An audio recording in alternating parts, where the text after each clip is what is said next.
आईला मारणाची जड काय वस्तू आहे ही चाकासारखी. ह्याचं ना डंबेल करायला पाहिजे. आय घे जरा बरा वाटला. किती दिवस अडगळीत पडून होतो, आता सगळा कसा मोकळा मोकळा वाटताय. च्या आईला या बोलताय कोण? इथं कोण भूतभीत नाही ना? कोण आहे? मी बोलतोय. कोण?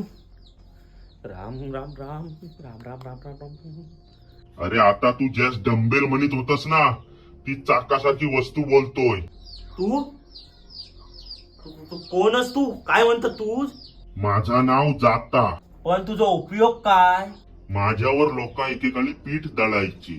या वरचा चाक दिसताय ना, त्याच्या मध्ये जो होल आहे त्याच्यात धान्य टाकायचा आणि ह्या वरचा चाक गोल गोल फिरवायचा.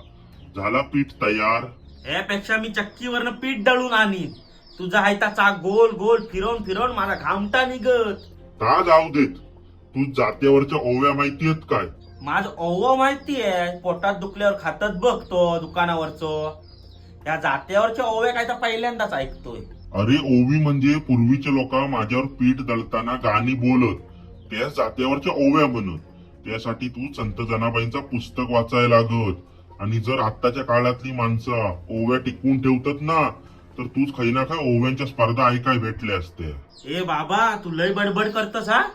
आणि ही आताची आमची पिढी एवढी कसली मेहनत घेण्यातली नाही. आम्ही नवीन नवीन शोध लावून काम हलका करतो, समजला ना? तू जायला भटारी तर घेऊन ठेवतो जाग्यावर.